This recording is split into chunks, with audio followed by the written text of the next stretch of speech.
తెలుగుదేశం, జై తెలుగుదేశం. వేదికమైనున్న తెలుగుదేశం పార్టీ జాతీయ అధ్యక్షులు చంద్రబాబు నాయుడు గారికి, రాష్ట్ర పార్టీ అధ్యక్షులు పల్లన్నకి, అదేవిధంగా ఈ సమావేశానికి పెద్ద ఎత్తున విచ్చేసిన తెలుగుదేశం పార్టీ కార్యకర్తలు, అభిమానులకు 44వ ఆవిర్భావ దినోత్సవ శుభాకాంక్షలు తెలియజేసుకుంటున్నాను. 1982 మార్చి 29న కరెక్ట్గా మధ్యాహ్నం 2:30 దేశ రాజకీయాలు మార్చిన చరిత్ర ఒక తెలుగుదేశాన్ని. నేను తెలుగువాడిని, నా పార్టీ తెలుగుల ఆత్మగౌరవం కోసం నిలబడుతుంది, నాది తెలుగుదేశం పార్టీ అని విశ్వవిఖ్యాత నట సార్వభౌమ స్వర్గశ్రీ నందమూరి తారక రామారావు గారు గర్జించిన గొప్ప రోజు. తెలుగు జాతి కోసం జన్మించిన పార్టీ మన తెలుగుదేశం. తెలుగు వారి గుండె చొప్పు తెలుగుదేశం. మానవతానికి మానవ రూపం అన్న ఎన్టీఆర్. భారతదేశ చరిత్రలో ఏ రాజకీయ నాయకుడు ఆ సాహసం చేయలేదు. బండెక్కి 9 నెలలు ఒక్కరోజు కూడా విశ్రాంతి తీసుకోకుండా 35,000 కిలోమీటర్లు చైతన్య రథంలో తిరిగిన గొప్ప నాయకుడు అన్న ఎన్టీఆర్. అంతేకాదు, ఇంటిలో ఆయన కొడుకులు పెళ్ళుంటే మనందరి బాలయ్య, నా ఒక్కడ ముద్దల మావయ్య, బాలయ్య బాబు గారి పెళ్లి ఒక పక్కన, ఇంకో పక్కన రామకృష్ణ గారి పెళ్లి ఇంట్లో ఉన్నా కూడా ఆయన పెళ్లికి రాలేదు. ఒక పవిత్ర బాధ్యత నేను చేస్తున్నాను, నేను బయటికి వెళ్ళాను, గెలిచిన తర్వాతనే ఇంటి గడప తొక్కుతానని చెప్పిన గొప్ప వ్యక్తి మన అన్న ఎన్టీఆర్. ఢిల్లీ అహంకారానికి తెలుగోడి ఆత్మగౌరవం మధ్యన యుద్ధం జరిగింది. 9 నెలల్లో తెలుగుదేశం పార్టీకి అధికారం తీసుకొచ్చిన గొప్ప వ్యక్తి అన్న ఎన్టీఆర్. ఇంతేకాదు, దేశ చరిత్రలో ఈ రికార్డు ఎవరు బద్దలు కొట్టలేదు. రికార్డులు రాయాలన్నా, తిరిగి రాయాలన్నా ఒక తెలుగుదేశం పార్టీతోనే సాధ్యమవుతుంది. కార్యకర్తలంటే మన బలగం. ఆ పసుపు జెండా చూస్తేనే మనకెక్కడ లేని పౌరుషం.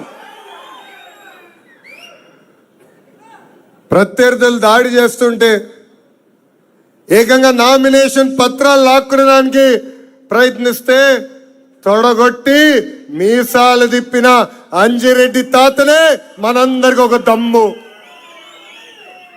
మెడపై కత్తి పెట్టి వాళ్ళ నాయకుడికి జై కొట్టమంటే జై తెలుగుదేశం, జై చంద్రబాబు అని చెప్పి ప్రాణాలు కోల్పోయిన తోట చంద్రయ్యదే మనందరికి ఒక ధైర్యం. ఇంతేకాదు, ప్రత్యర్థి దాడిలో కంటి చూపు పోగొట్టినా తగ్గేదే లేదని చెప్పిన చెన్నుపాటి గాంధీ గారే మనందరికి ఒక స్ఫూర్తి. ఏకంగా పోలింగ్ బూత్లు నిలబడినందుకు వైకాపా నాయకులు దాడి చేసి రక్తం కారుతున్నా చివరి ఓటు పడే వరకు నిలబడి ఆ ఈవీఎం బాక్స్ కి లాక్ వేసిన తర్వాతనే ఆసుపత్రికి వెళ్ళిన మంజుల గారు మనందరికి ఆదర్శం అని ఈ సభాముఖంగా తెలియజేస్తున్నాం. ఆ రోజు నుంచి ఈ రోజు వరకు తెలుగుదేశం పార్టీ కార్యకర్తలే కంచుకోటకి కాపలా కాశారు. జెండాలు మోసింది కార్యకర్తలు, పోరాడింది కార్యకర్తలు. అందుకే నాకు ఈ కార్యకర్తలే అధినేత అని ఈ సభాముఖం మీకు తెలియజేస్తున్నా. దీంట్లో భాగంగా నేను ఒక ఉదాహరణ ఇవ్వాలి. శ్రీకాకుళం జిల్లా రాజం నియోజకవర్గంలో అంతకపల్లి అని ఒక గ్రామం ఉంది.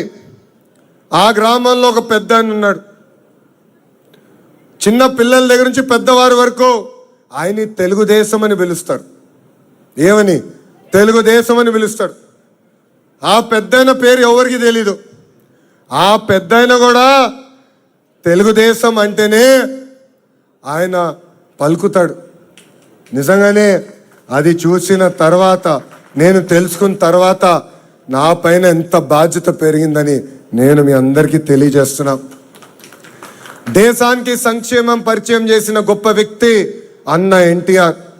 2 రూపాయలకే కిలో బియ్యం, 50 రూపాయలకే ఆనాడు రైతులకు హార్స్ పవర్ కరెంట్, పెన్షన్ కార్యక్రమం కానివ్వండి, పక్కా ఇల్లు కానివ్వండి, గురుకుల పాఠశాలలు, మహిళలకు ఆస్తుల సమాన హక్కు, పటేల్ పట్వారీ వ్యవస్థ రద్దు, బీసీలకు ఆర్థిక రాజకీయ స్వాతంత్రం, తిరుపతిలో మొదటి మహిళా యూనివర్సిటీ, తిరుమలలో నిత్య అన్నదానం, తెలుగు గంగా, ఇట్లా చెప్పుకుంటా పోతే ఒక రోజంతా పడుతుంది.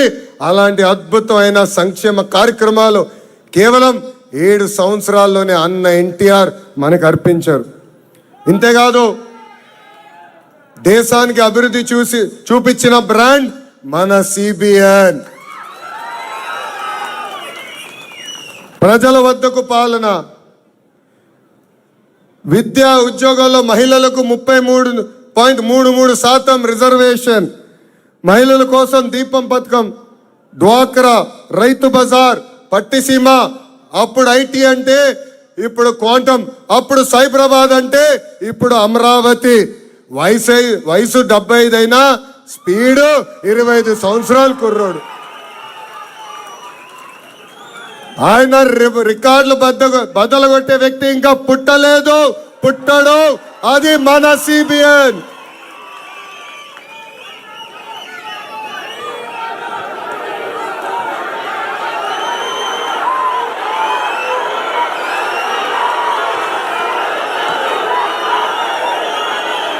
గల్లీ నుంచి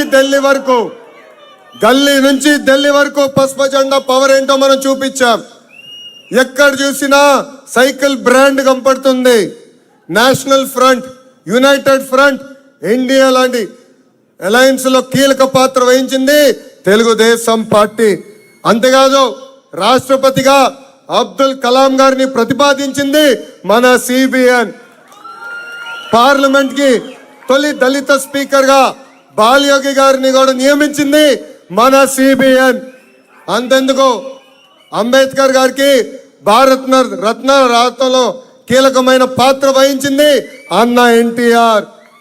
హైవేస్ కానివ్వండి, పవర్ కానివ్వండి, టెలికాం కానివ్వండి, ఐటీ కానివ్వండి, ఇప్పుడు ఏకంగా డేటా సిటీ కానివ్వండి, అనేక సంస్కరణలో కీలక పాత్ర వహిస్తుంది ఒకే ఒక పార్టీ, తెలుగుదేశం పార్టీ.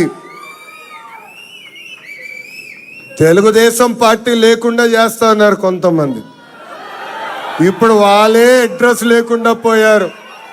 అర్థమైందా రాజా? 2019 నుంచి 24 వరకు ఎన్ని అరాచకాలు చేశారో మనందరం చూసాం.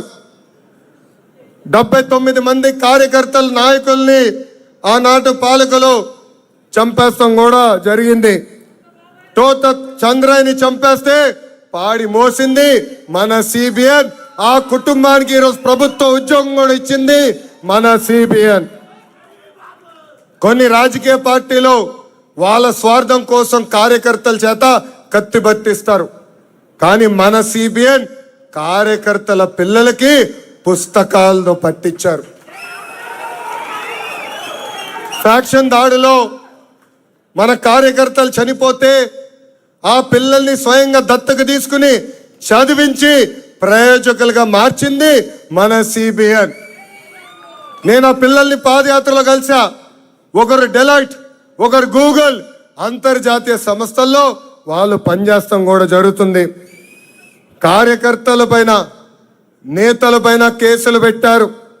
మన దేవాలయంగా భావించే ఈ తెలుగుదేశం పార్టీ కార్యాలయం పైన దాడి చేశారు.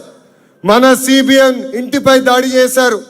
ఏం తప్పు చేయని మన సిబిఎన్ని 53 రోజుల్లో జైల్లో బంధించారు. వాళ్ళందరికి చెప్తున్నా, క్లేమోర్ మైన్కే భయపడని బ్లడ్ మాది. మీరు పెట్టే కేసులు, దాడులకి మేము భయపడతామా? 2024 ఎన్నికల్లో 94% స్ట్రైక్ రేట్, 57% ఓట్ షేర్ వచ్చింది. 8 ఉమ్మడి జిల్లాలో క్లీన్ స్వీప్, ఎన్డీఏ సాధించింది. దేశంలో ఏ రాష్ట్రం చేయని విధంగా మనం సంక్షేమం చేస్తున్నాం. పెన్షన్ వృద్ధులకి 4,000 రూపాయలు, వికలాంగులకి 6,000 రూపాయలు, బెడ్కే పరిమితం అవుతే 15,000 రూపాయలు ఈరోజు మన సిబిఎన్ అందిస్తున్నారు. ఇక్కడున్న కార్యకర్తలు, రాష్ట్ర వ్యాప్తంగా ఉన్న కార్యకర్తలు ఆలోచించాలి. భారతదేశంలో ఏ రాష్ట్రంలో కూడా ఇంత పెన్షన్ ఇవ్వట్లేదు. ఇంతేకాదు, ఏకంగా దీపం పథకం ద్వారా ప్రతి ఏటా ఉచితంగా 3 గ్యాస్ సిలిండర్లు అందజేస్తున్నారు. ఇంట్లో ఎంతమంది పిల్లలుంటే అంతమంది పిల్లలకి తల్లికి వందనం ద్వారా 15,000 రూపాయలు మన సిబిఎన్ అందిస్తున్నారు. 16,347 టీచర్ పోస్టులు భర్తీ చేశాం. 6,000 కానిస్టేబుల్ పోస్టులు భర్తీ చేశాం. అంతేకాదు, మొన్న ఉగాదికి జాబ్ క్యాలెండర్ విడుదల చేశాం. 10,060 పోస్టులు ఈ జాబ్ క్యాలెండర్ ద్వారా సంవత్సరంలో భర్తీ చేస్తామని ఈ సభాముఖంగా యువకులకి నేను హామీ ఇస్తున్నా.